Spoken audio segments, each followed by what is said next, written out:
Congress party വലിയ പ്രതിസന്ധി നേരിടുകയാണ് എന്ന് എല്ലാവർക്കും അറിയാം.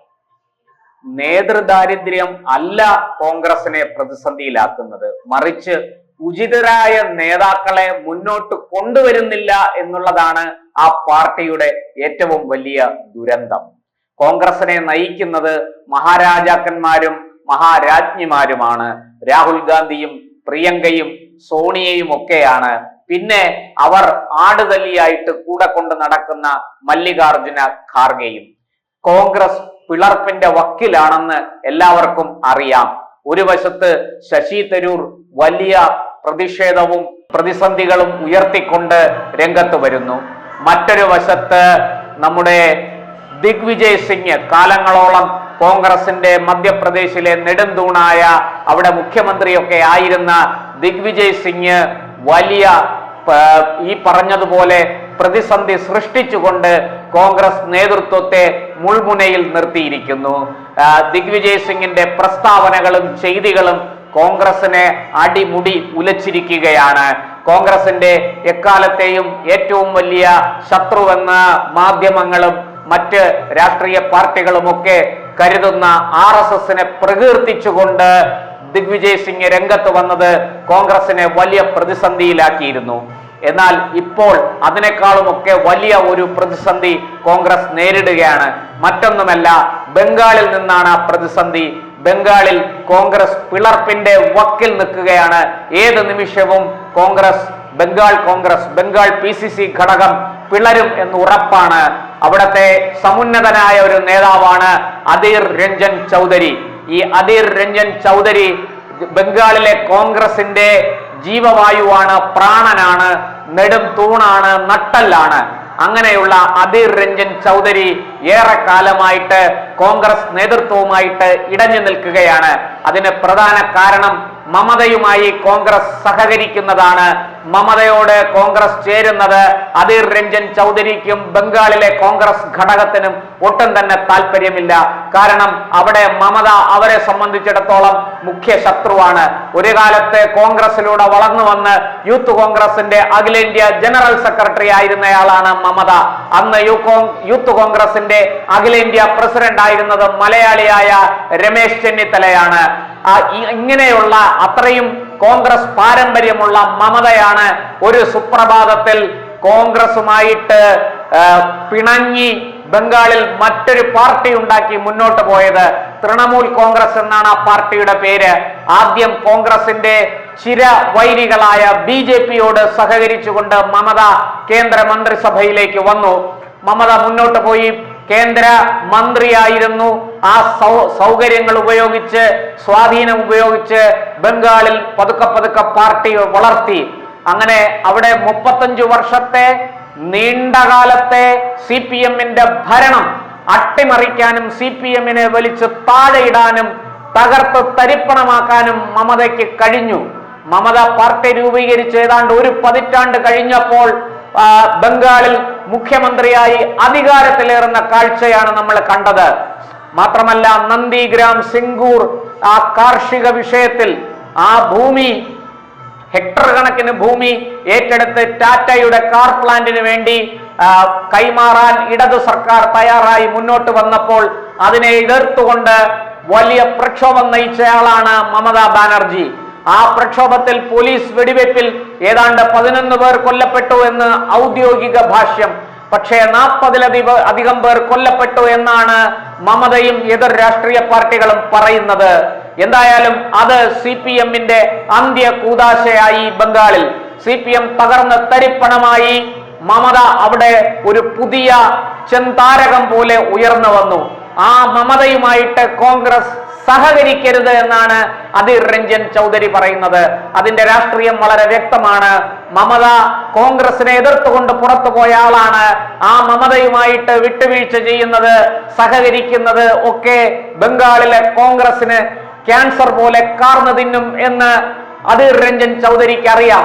അതുകൊണ്ട് തന്നെ ബംഗാൾ കോൺഗ്രസിനെ മമതയുടെ മുഖത്തിൽ കൊണ്ടുപോയി കെട്ടാൻ അദ്ദേഹം തയ്യാറല്ല. കേന്ദ്ര നേതൃത്വം മമതയുമായിട്ട് സഹകരിക്കുമ്പോഴും അധീർ രഞ്ജൻ ചൗധരി നിരന്തരം ഏറ്റുമുട്ടലിന്റെ പാതയിലായിരുന്നു.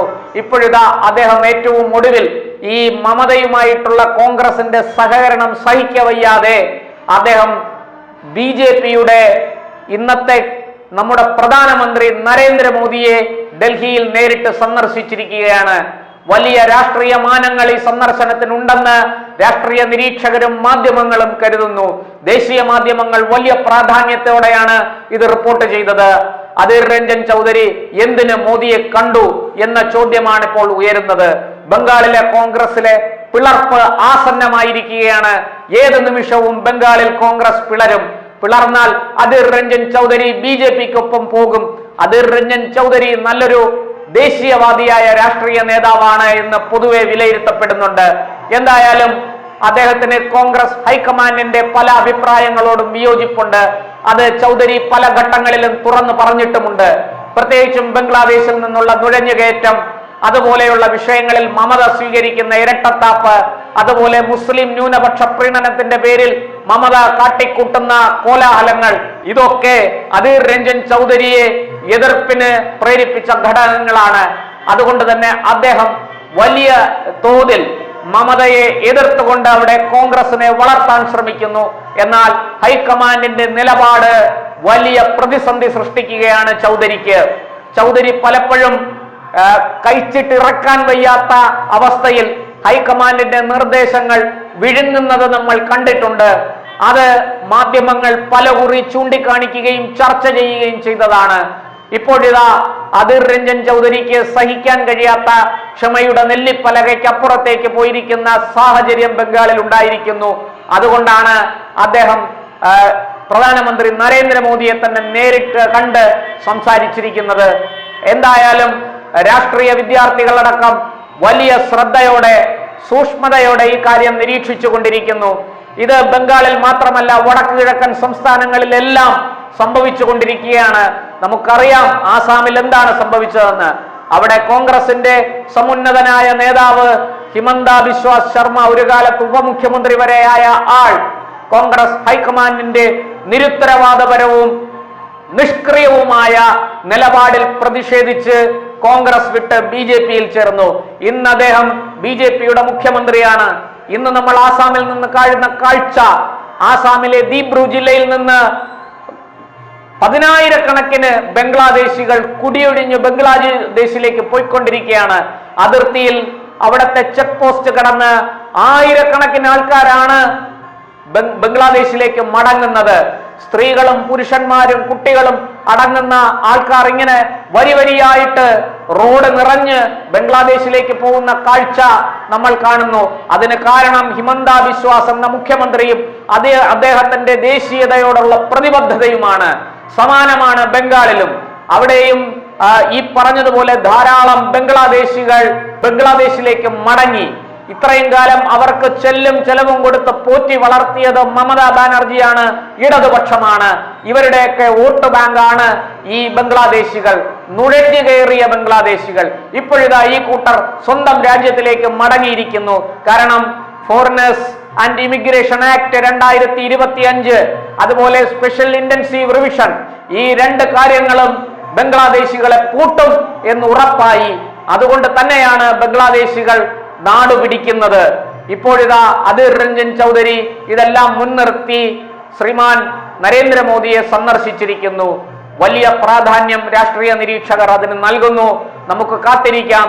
ബംഗാളിലെ കോൺഗ്രസ് പിളർന്നു എന്ന വാർത്ത പുറത്തു വരാൻ ഇനി അധിക സമയമുണ്ട് എന്ന് തോന്നുന്നില്ല.